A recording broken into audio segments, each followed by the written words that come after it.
മഹാലക്ഷ്മി സീരിയലിൻ്റെ വരാൻ പോകുന്ന ഒരു എപ്പിസോഡിൻ്റെ റിവ്യൂയിലേക്ക് എല്ലാവർക്കും സ്വാഗതം.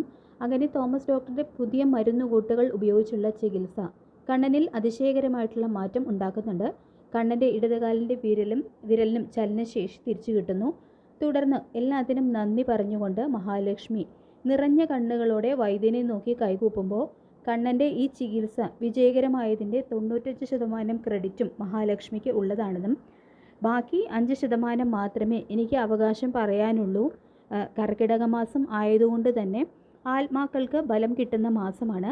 അവരുടെ നോട്ടവും കണ്ണൻ്റെ മേലുണ്ടാകും. അതും ഈ ചികിത്സ ഇത്ര വേഗം ഫലപ്രാപ്തിയിൽ എത്താനുള്ള ഒരു കാരണമാണെന്നും വൈദ്യൻ കൂട്ടിച്ചേർക്കുന്നുണ്ട്.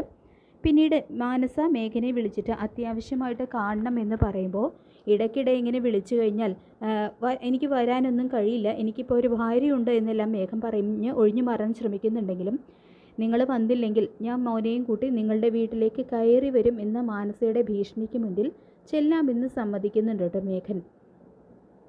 ശേഷം ഇവളെ എങ്ങനെയെങ്കിലും ഒഴിവാക്കണം, ആദ്യം മഹാലക്ഷ്മിയുടെ കാര്യത്തിൽ ഒരു തീരുമാനമാകട്ടെ എന്ന് മനസ്സിൽ പറയുന്നുണ്ട്. ഇതെല്ലാം നിരീക്ഷിച്ചുകൊണ്ടിരിക്കുന്ന മഞ്ജുവിനാണെങ്കിൽ മേഘൻ മാനസയുടെ വീട്ടിലേക്ക് പോവുകയാണോ എന്നുള്ള ഒരു ഡൗട്ട് തോന്നുന്നുണ്ട്.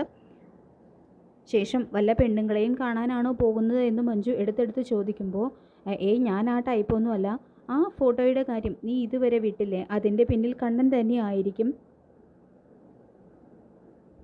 എന്നെല്ലാം മഞ്ജുവിൻ്റെ മുന്നിൽ പച്ചക്കള്ളം തട്ടിവിടുകയാണ് കേട്ടോ മേഘൻ ചെയ്യുന്നത്.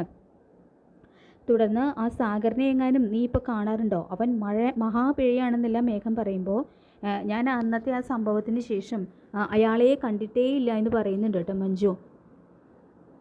താൻ അവനേക്കാൾ വലിയ പിഴയാണല്ലോ എന്ന് ഇതേ സമയം മഞ്ജു മനസ്സിൽ പറയുന്നുണ്ട്. തുടർന്ന് പുതിയൊരു ബിസിനസ് തുടങ്ങാനുള്ള ഓട്ടത്തിലാണെന്നും അതിൽ നിന്നെയും ഞാൻ പാർട്ട്ണർ ആക്കുന്നുണ്ട് എന്ന് പറഞ്ഞുകൊണ്ട് മേഘൻ പോവുകയാണ് കേട്ടോ ചെയ്യുന്നത്. തുടർന്ന് ഇയാൾ മാനസയെ കാണാനാണോ പോകുന്നത് എന്ന് എനിക്കറിയണം, എന്തായാലും സാഗറിനെ വിളിച്ച് വിവരം പറയാമെന്നും മനസ്സിൽ മഞ്ജു തീരുമാനിച്ചുറപ്പിക്കുന്നുണ്ട്. പിന്നീട് മാർക്കോയുടെ അടുത്ത് വന്നിട്ട് സാഗർ പറയുന്നുണ്ട് ആ മേഘൻ പുറത്ത് പോയിരിക്കുകയാണെന്ന്, ചിലപ്പോൾ മാനസയെ കാണാൻ തന്നെയായിരിക്കും. മഞ്ജു വിളിച്ച് വിവരം പറഞ്ഞു എന്നെല്ലാം സാഗർ പറയുമ്പോൾ കാര്യം കഴിഞ്ഞാൽ കാമുകിമാരെ ഒഴിവാക്കുന്നതാണ് ഇവനെ പോലുള്ളവരുടെ പതിവ്. ഇത് വെച്ച് നമുക്കൊരു കളി കളിക്കണം. എന്നെ കോടതിയിൽ കൊണ്ടു നിർത്തിയിട്ട് അവൻ ഞെളിഞ്ഞിരിക്കുന്നതൊന്നും എനിക്ക് മറക്കാൻ കഴിയില്ല.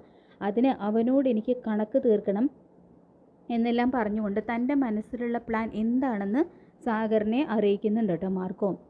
മേഘൻ മാനസയുടെ വീട്ടിൽ എത്തിയെന്ന് ഉറപ്പാക്കി കഴിഞ്ഞതിന് ശേഷം അവിടുത്തെ നാട്ടുകാരെ മുഴുവൻ നീ മാനസയുടെ വീട്ടിലേക്ക് കൊണ്ടുവരണം. അവന് അവിടെ വെച്ച് നല്ലൊരു സ്വീകരണം തന്നെ കൊടുക്കണം.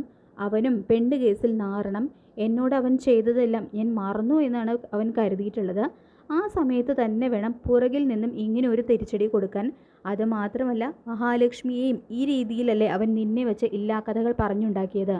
എല്ലാത്തിനും ചേർത്ത് മുതലും പലിശയും സഹിതം അവന് തിരിച്ചടി കൊടുക്കണമെന്നെല്ലാം മാർക്കോ പറയുമ്പോൾ മാർക്കോ പറഞ്ഞതെല്ലാം ഞാൻ ഏറ്റു എന്ന് തന്നെ സാഗർ സമ്മതിക്കുന്നുണ്ട്.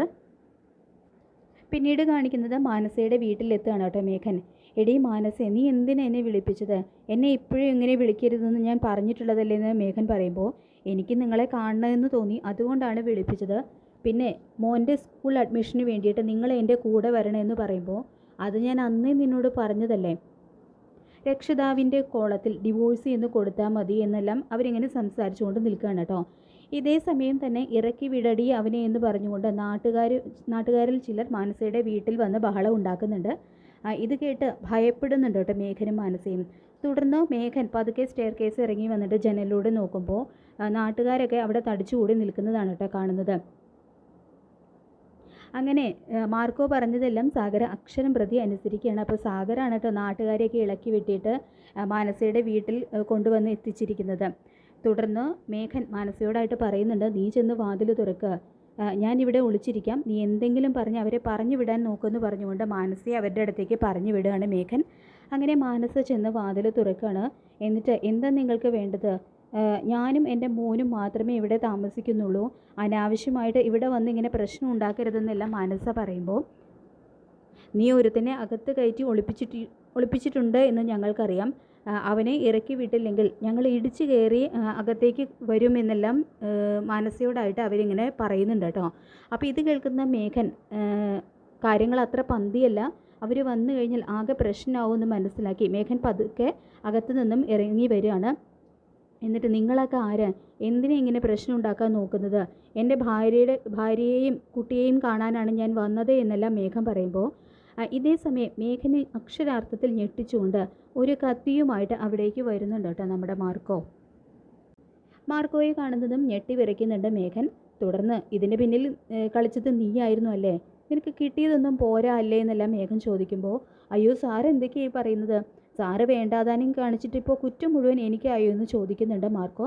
തുടർന്ന് നാട്ടുകാരോടായിട്ട് മാർക്കോ പറയുന്നുണ്ട് ഈ സാറ് നിയമപരമായിട്ട് ഒരു വിവാഹം കഴിച്ചതാണ്, അതിൻ്റെ കൂടെയാണ് ഈ ചിന്ന വീട് സെറ്റപ്പ്, ഇങ്ങനെയുള്ളവരാണ് നമ്മുടെ വീടിൻ്റെ ശാപം എന്ന് പറഞ്ഞുകൊണ്ട് നാട്ടുകാരെ പ്രകോപിപ്പിക്കാനായിട്ട് ആ രംഗം കൊഴുപ്പിച്ച് അവിടെ ഒരു സീൻ ഉണ്ടാക്കാനായിട്ട് മാർക്കോ ശ്രമിക്കുന്നുണ്ട്. ഇതേ സമയം നമ്മുടെ മാർക്കോ ഇതിൻ്റെ വീഡിയോയെല്ലാം അവിടെ നിന്നുകൊണ്ട് പകർത്തുന്നുണ്ട് കേട്ടോ. ഇവനെ ഇവിടെ ഇട്ട് ചവിട്ടി കൂട്ടിയാലും കുഴപ്പമില്ല, ഇവന് ഒരിക്കലും രക്ഷപ്പെടരുത്, ഇവന് ഇതുപോലെ പല ചിന്ന വീട് സെറ്റപ്പുകളും ഉണ്ടെന്നെല്ലാം നാട്ടുകാരോടായിട്ട് പറഞ്ഞു കൊടുക്കുന്നുണ്ട് കേട്ടോ മാർക്കോ. ഇതേ സമയം നമുക്ക് രണ്ടെണ്ണത്തിനെയും പോലീസിൽ ഏൽപ്പിക്കാം എന്ന് ലോപ്പസ് പറയുമ്പോൾ പോലീസ് വരട്ടെ, ഇവനും ഇവൾക്കും നിയമപരമായ ശിക്ഷണം കിട്ടണമെന്ന് മാർക്കോ പറയുമ്പോൾ നീ എന്നോട് പ്രതികാരം ചെയ്യുകയാണ് അല്ലേടാ എന്ന് ചോദിക്കുന്നുണ്ട് കേട്ടോ മേഘൻ മാർക്കോയോട്. എങ്ങനെ വിചാരിച്ചാലും കുഴപ്പമില്ല എന്ന് മാർക്കോയും പറയുന്നുണ്ട്. ശേഷം സാഗറാണെങ്കിൽ ആ വീഡിയോ മഞ്ജുവിന് അയച്ചു കൊടുക്കുന്നുണ്ട് കേട്ടോ. അവിടെ നടന്ന സംഭവങ്ങളെല്ലാം അതേപടി പകർത്തിയിട്ടുണ്ട് എന്നൊരു വോയിസ് നോട്ടും കൊടുക്കുന്നുണ്ട്.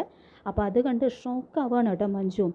അവളെ കാണാനാണല്ലേ അയാൾ പോയത്, ഇതിന് ഞാൻ അയാളോട് പ്രതികാരം ചെയ്യുമെന്ന് മനസ്സിൽ തീരുമാനിച്ചുറപ്പിക്കുന്നു. പിന്നീട് അവിടേക്ക് പോലീസ് എത്തുകയാണ് കേട്ടോ. അങ്ങനെ മേഘനയെയും മാനസയെയും അറസ്റ്റ് ചെയ്തുകൊണ്ട് പോവാണ്. അങ്ങനെ മാർക്കോ മേഘൻ തന്നോട് ചെയ്തതിനെല്ലാം പ്രതികാരം അതേ നാണയത്തിൽ തന്നെ തിരിച്ചടി കൊടുക്കുന്നുണ്ട്.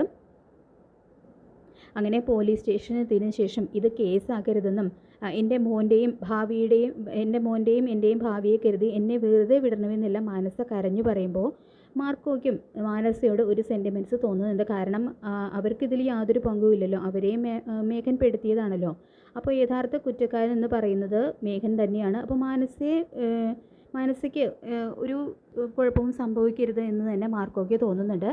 അപ്പോൾ മാർക്കോ എസ് ഐയോടായിട്ട് പറയുന്നുണ്ട് ശരി സാറേ ഇവളെ വിട്ടേക്ക്, പക്ഷേ ഇവന് കൃത്യമായിട്ടുള്ള നിയമപരമായിട്ടുള്ള ശിക്ഷ വാങ്ങിച്ചു കൊടുക്കണമെന്നെല്ലാം മാർക്കോ പറയുന്നുണ്ട് കേട്ടോ എസ് ഐയോടായിട്ട്.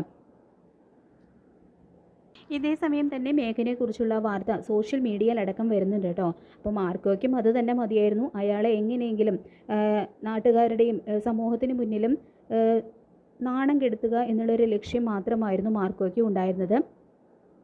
ഒടുവിൽ മേഘൻ പറയുന്നുണ്ട് എനിക്കിപ്പോൾ ഒരു കുടുംബമുണ്ട്, ഇതെങ്ങാനും അറിഞ്ഞു കഴിഞ്ഞാൽ എൻ്റെ കുടുംബം തകരും, അതുകൊണ്ട് ഇനി ഞാൻ ഇങ്ങനത്തെ പ്രവൃത്തികളൊന്നും എൻ്റെ ഭാഗത്തുനിന്നും ഉണ്ടാവില്ല എന്നെല്ലാം അപേക്ഷിക്കുന്നുണ്ട് എസ് ഐയുടെ മുന്നിൽ. അപ്പോൾ എസ് ഐ പറയുന്നുണ്ട് ശരി ഇത്തവണത്തേക്ക് നിന്നെ വിട്ടയക്കാം, പക്ഷേ ഇവളിൽ നിനക്കുണ്ടായ ഈ കുട്ടിക്കും നീ ചെലവിന് കൊടുക്കണമെന്നും ഇനി ഇവളുമായിട്ട് യാതൊരു ബന്ധവും ഉണ്ടാകരുതെന്നും മര്യാദയ്ക്ക് ജീവിക്കണം എന്നൊരു താക്കീത് നൽകിയിട്ട് മേഘനയും വിട്ടയക്കുന്നുണ്ട് കേട്ടോ. അപ്പോൾ മേഘനയെക്കുറിച്ചുള്ള വാർത്ത ഇതിനകം എല്ലാവരും തന്നെ അറിഞ്ഞിട്ടുണ്ട് കേട്ടോ. സീമന്തിനിയും വാമനും സ്വാതിയും അങ്ങനെ എല്ലാവരും തന്നെ അറിയുന്നുണ്ട്. തുടർന്ന് അങ്ങനെ വീട്ടിൽ വന്നു കയറുന്ന മേഘൻ്റെ കാരണം യാതൊരു മുന്നറിയിപ്പും കൊടുക്കാതെ കാരണം അടിച്ച് പൊട്ടിക്കുന്നുണ്ട് കേട്ടോ മഞ്ജു. തന്നെപ്പോലൊരു ചതിയൻ്റെ കൂടെ ജീവിക്കാനായിട്ട് ഇനി എനിക്ക് കഴിയില്ല എന്നും പറഞ്ഞുകൊണ്ട് ആ പടി ഇറങ്ങി പോവുകയാണ് കേട്ടോ മഞ്ജു ചെയ്യുന്നത്. ശേഷം മേഘനെക്കുറിച്ച് വന്നിട്ടുള്ള ഈ വാർത്ത കണ്ണനും മഹിയും വായിക്കുകയാണ് കേട്ടോ ചെയ്യുന്നത്. അവരും ഈ ന്യൂസ് കാണുന്നുണ്ട്.